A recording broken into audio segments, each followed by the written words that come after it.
श्री राम जय जय राम।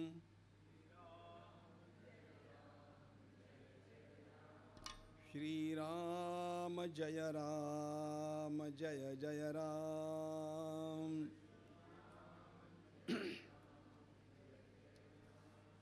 श्री राम जय जय राम।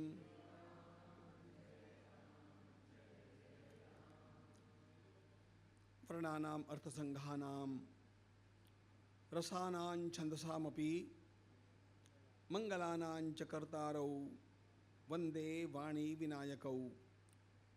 आपदामपहर्तारं दातारं सर्वसंपदां लोकाभिरामं श्रीरामं भूयो भूयो नमाम्यहम्। सबसे पहले मेरे कर्तव्य के रूप में आज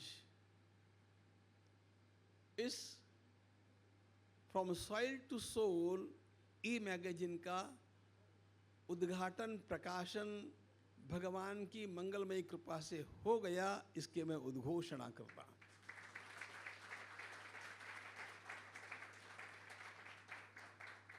It's a very fortunate day that we have gathered here and we are celebrating the opening ceremony of this e-magazine.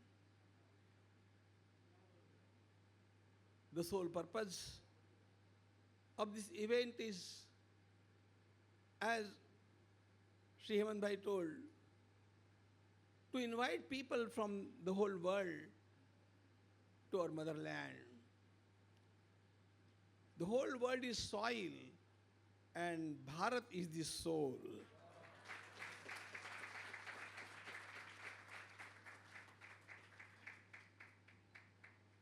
शेषान्य भोग भूमयः, कर्म भूमि तो केवल भारत है। दुर्लभम भारते जन्म, हमारी परंपरा ने कहा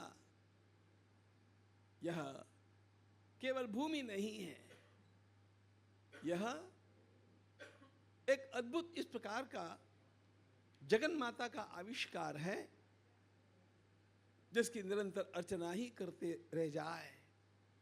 स्वामी विवेकानंद विदेशों से जब पधारे तो उनसे पूछा कि स्वामी जी, आप गरीब भारत से विदेशों की उन अत्यंत ऐश्वर्यमयी भूमियों पर घूम करके आए, अब आपको भारत में आकर के क्या लगता है? अब आप भारत के बारे में क्या सोचते हैं? यह रामेश्वरम की घटना है। तो स्वामी जी ने तुरंत कहा, जब मैं यहां से जा रहा था तब इस भावना को लेकर के जा रहा था कि भारत एक आध्यात्मिक भूमि है, लेकिन जब उन ऐश्वर्यमयी भूमि को देख करके मैं यहां पर लौट करके आया हूं तो मेरा मन मुझे गवाह दे रहा है कि भारत केवल आध्यात्मिक भूमि नहीं है, भारत के कण कण में देवताओं का निवास है। खाके वतन का मुझको हर जर्रा देवता है। ये मेरी मातृभूमि, ये सर्वोपरि है। बाहर का चाकचक्य देख करके आने के पश्चात ध्यान में आता है कि इसका वास्तव में आध्यात्मिक ऐश्वर्य क्या है। और इसके आध्यात्मिक ऐश्वर्य की जब बात करते हैं तो कहां से आरंभ करूं, कहां समाप्त करूं, यह प्रश्न है। पूर्व पश्चिम उत्तर दक्षिण जिधर भी देखता हूं, सर्वत्र मुझे अपने देवालयों का ही दर्शन होता है। भारत का डीएनए धर्म है और धर्म का प्राण अध्यात्म है, और अध्यात्म में विराजमान भगवान श्री राम हैं। इसलिए the whole world is soil, Bharat is the soul and Ram is the soul of Bharat to.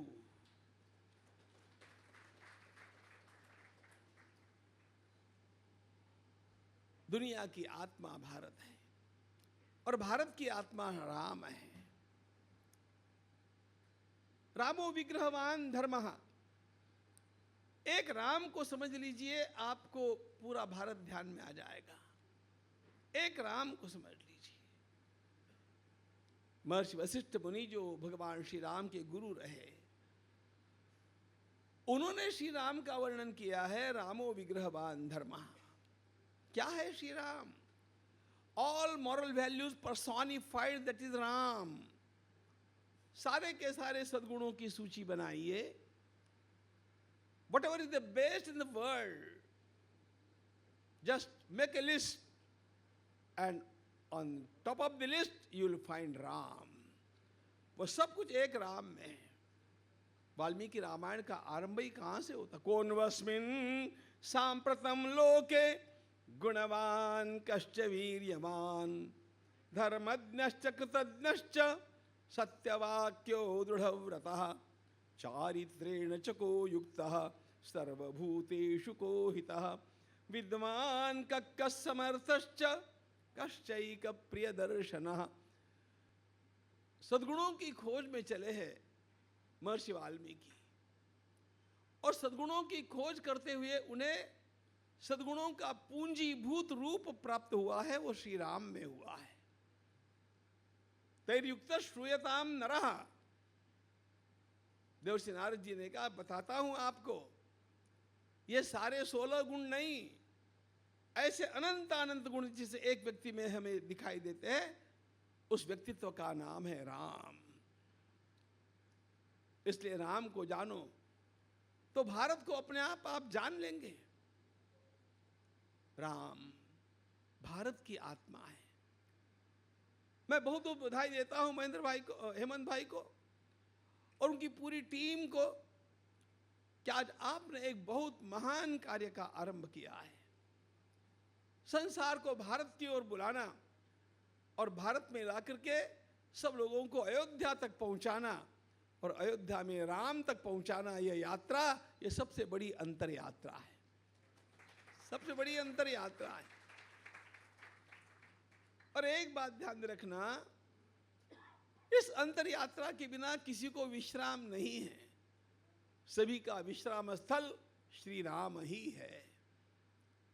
और इसलिए जो मंगलमयी यात्रा आज आप आरंभ कर रहे हैं, वह यात्रा सर्वजन हितैषिणी यात्रा है। वह अत्यंत मंगलमयी यात्रा है।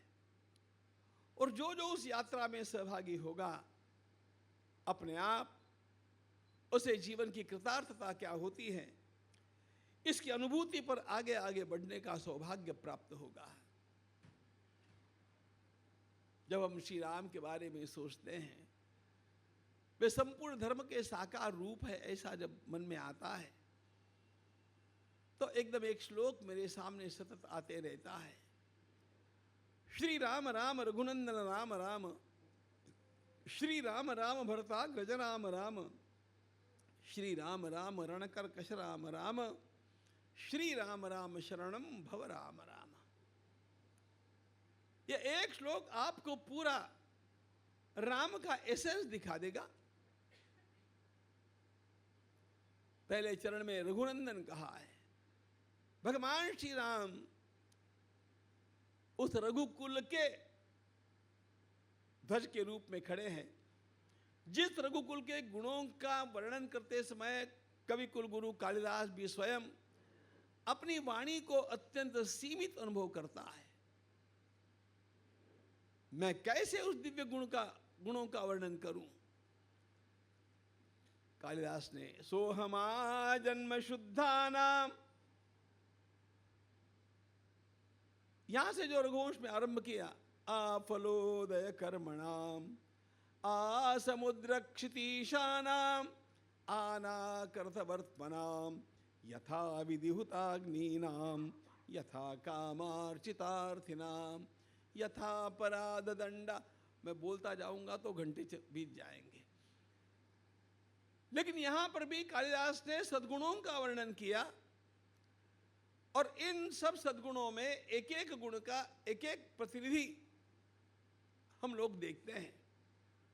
गौ माता की सेवा के लिए अपने प्राणों को अर्पण करने का व्रत लेने वाले और वैसी प्रतिज्ञा करने वाले महाराज दिलीप, जिनकी गौ सेवा के फलस्वरूप रघु का जन्म हुआ,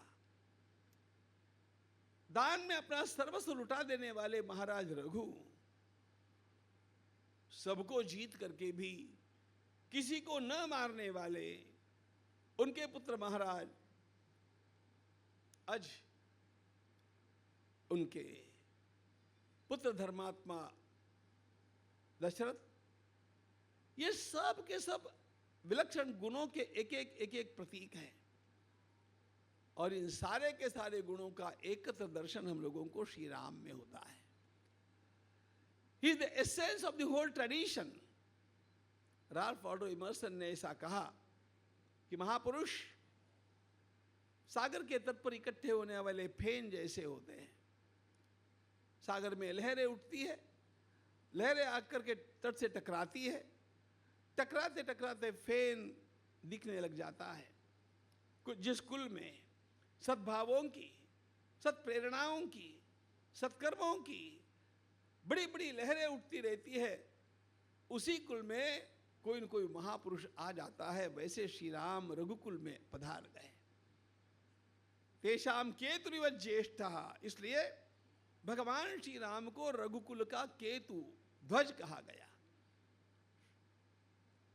जब राम की ओर देखते हैं तो हम लोगों को यह प्रेरणा प्राप्त करनी चाहिए मित्रों, कि मुझे भी अपनी ट्रेडिशन के लिए, मेरी परंपरा के लिए, मेरी संस्कृति के लिए कुछ न कुछ करके दिखाना चाहिए। श्री राम राम भरताग्रज राम राम। मेरा पारिवारिक संबंध कैसा होना चाहिए? कभी आपने कोई झगड़ा देखा है कि संपत्ति मेरी नहीं है भैया, तुम्हारी है, राज्य मेरा नहीं है, तुम्हारा है? लेकिन चित्रकूट ने वह मंगल कलह देखा जहां दोनों भाई कलह कर रहे हैं, राज्य मेरा है ऐसा कहने के लिए नहीं, राज्य मेरा हो नहीं सकता, तुम्हारा है। श्री राम कथा स्वर्गीय सुधा, श्री राम कथा स्वर्गीय सुधा, पिबत पिबत रे पिबत बुधा। राम जी की यह मंगलमयी कुटुंब कहानी, परिवार को साथ में लेकर के चलने की शैली, यह स्वर्ग के अमृत से भी अधिक मधुर है मित्रों। इसलिए श्री राम राम भरताग्रज राम राम। एक तीसरी बात मैं आज बतलाने वाला हूं जो बड़ी महत्वपूर्ण है। भगवान श्री राम संपूर्ण अपनी परंपरा के प्रतीक, पारिवारिक संबंधों के सर्वश्रेष्ठ संयोजक, उसके साथ साथ समाज में जहां जहां अन्याय होता है, जहां जहां अत्याचार होता है, जहां जहां जाकर के संघर्ष करने की आवश्यकता होती है, वहां भगवान श्री राम अत्यंत कठोर कर्तव्य के प्रतिकार के प्रतीक के रूप में खड़े हो जा। रण कर्कश राम राम। इस राम को मत भूलिएगा। आज इस राम की बहुत आवश्यकता है। समाज प्रतिकार क्षम होना चाहिए। एक सीधा प्रश्न आपसे पूछता हूं, यह पूछने की आवश्यकता है। मुझे केवल मीठी चिकनी चुपड़ी बातें करना आता नहीं है। वो नाच गाने वाली, कथा करने वाले वो और लोग हैं, ध्यान रखना। मैं सीधे समाज के कल्याण की बात करना जानता हूं। यदि बांग्लादेश जैसी अवस्था हमारे यहां पर हो जाती है तो प्रतिकार करने की आपकी कौन सी तैयारी है? अंतरंग में उस श्री राम को याद करना चाहिए जिसने प्रतिकार के लिए कोदंड हाथ में लिया मित्रों। और भगवान श्री राम की सबसे बड़ी विशेषता यह है, भगवान श्री राम ने, ध्यान रखना, अयोध्या को त्यागा, माता पिता को त्यागा, अलंकारों को त्यागा, राजवेश को त्यागा, अपने सुंदर बालों को त्यागा, आवश्यकता होने पर भगवती सीता को भी त्यागा, अंतिम सर्ग में आते आते एक छोटी सी बात के लिए लक्ष्मण को भी त्यागा, भगवान श्री राम के द्वारा त्यागा नहीं गया ऐसा एक ही पदार्थ है, भगवान श्री राम ने धनुष को कभी नहीं त्यागा। भगवान श्री राम धनुष के बिना आपको कहीं पर भी नहीं मिलेंगे। धनुष भगवान श्री राम का व्यावर्तक लक्षण है और यह धनुष प्रतीकार का प्रतीक है। भगवान श्री राम धनुष लेकर के वन में आए, इस पर भगवती जानकी जी ने आपत्ति उठाई थी। कहा था आप तपस्वी बनकर के आए, आपको धनुष लाने की क्या आवश्यकता थी। भगवान श्री राम ने समझाना चाहा, मानी नहीं, माने तो पत्नी कैसे। तब प्रभु ने वो अस्थि संचय दिखाया, हड्डियों को इकट्ठा करके वहां पर ढेर बनाए गए थे। उन नरकंकालों को देख करके भगवती जानकी अत्यंत व्यथित हो गई। ये किसके हैं? कहा ऋषियों के हैं। ऋषियों को किसने मारा? पापी राक्षसों ने मारा। क्यों मारा? कोई कारण नहीं था।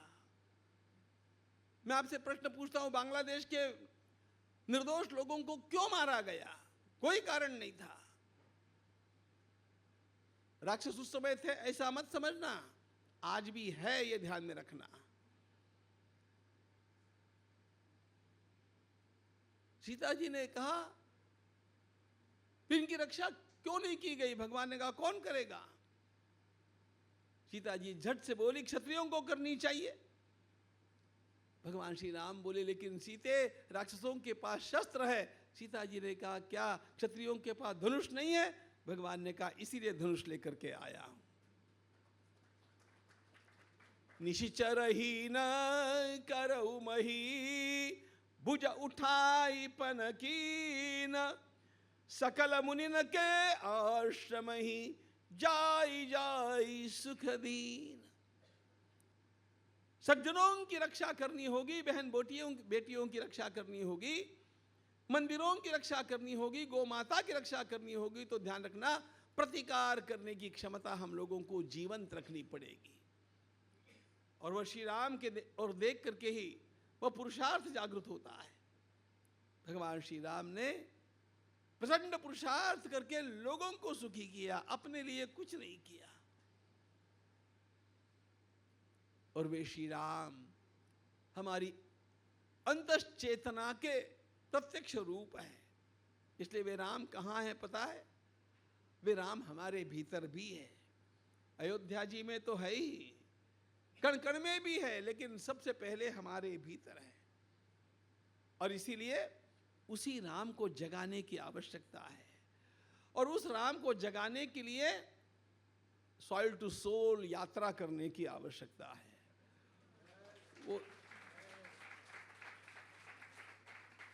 वो यात्रा जब आप करेंगे तो आपके भीतर का रामत्व जागृत होगा। मैं आजकल यही अलग जगाता रहा हूं, लोगों को जगाना बहुत आवश्यक है। इसलिए हम बालकों में इस वृत्ति को निर्माण कर, रामो हम, मैं राम हूं। इतिहास के राम नहीं, केवल अध्यात्म के राम नहीं, उस राम को मुझे अपने भीतर आविष्कृत करके प्रकट करके दिखाना चाहिए। और इसी को धर्म कहते हैं। हमारी परंपरा ने, पूरी परंपरा ने एक बात कही, आपको धर्म का अध्ययन करने की आवश्यकता नहीं। रामादिवत वर्तितव्यम, राम जैसा बनने का प्रयास करो, यही धर्म है। इसलिए श्री राम राम शरणम भव राम राम। जब हम श्री राम शरणम मम ऐसा कहते हैं ना, तब जैसे दानेश्वर महाराज ने वर्णन किया है, जैसे लहर उठ करके फिर सागर में लीन होती है, उसी प्रकार मेरा जीव भाव के रूप में उठ करके फिर राम भाव में जब लीन होगा, तब जाकर के सोल तक की यात्रा पूरी होगी। तब जाकर के आत्मचेतना जगेगी और रामोहम का साक्षात्कार होगा। और यह जो रामोहम आपके भीतर की अनुभूति जागृत हो गई ना, आप जहां भी जाएंगे लोगों का कल्याण करेंगे। आपके पास जो भी आएगा उसका भला ही भला होगा। आपके मुख से जो निकलेगा वो विश्व का कल्याण करने वाला ही निकलेगा। आप संपूर्ण भारत के प्रतीक बनकर के खड़े हो जाएंगे। संपूर्ण विश्व भारत की ओर आशा से देख रहा है। ध्यान रखना, भारत की आत्मा, भारत की चेतना श्री राम है, उसको अपने भीतर जगाने की आवश्यकता है और उस जागृति के लिए इस अंतर यात्रा की आवश्यकता है। परमात्मा से प्रार्थना करता हूं कि हम सबकी ये यात्रा सफल हो, हमारे भीतर वह रामत्व जागृत हो जाए, जिस रामत्व के जागृत होने से अपने आप हमारा देश सारे संसार में सबसे ऊंचा बन जाए। विश्व के गुरु स्थान में जाकर के भारत बैठना चाहिए। और भारत इसलिए बैठना चाहिए, भारत का नेशनलिज्म लोगों का संहार करने के लिए नहीं है, भारत का राष्ट्रीयत्व, भारत का नेशनलिज्म सारे विश्व के कल्याण के लिए है। क्योंकि हम लोगों ने सर्वदा सर्वे भवन्तु सुखिनः, सर्वे सन्तु निरामयाः, सर्वे भद्राणि पश्यन्तु, माँ कश्चित् दुःख भवेत्, यही गाया। इसलिए विश्व का कल्याण करना हो तो भारत को बलवान बनाना चाहिए, और भारत को बलवान बनाना है तो उसमें रामत्व की जागृति करनी चाहिए। और रामत्व की जागृति इस ढंग से जब होगी तो अपने आप मेरा देश संसार में एक दिव्य स्थान तक पहुंचा हुआ मिलेगा। मित्रों, जीवन तो अल्प है, परंपराएं पीढ़ियां आती जाती रहती है। हमारे अंतःकरण में एक भाव निरंतर जागृत रहना चाहिए।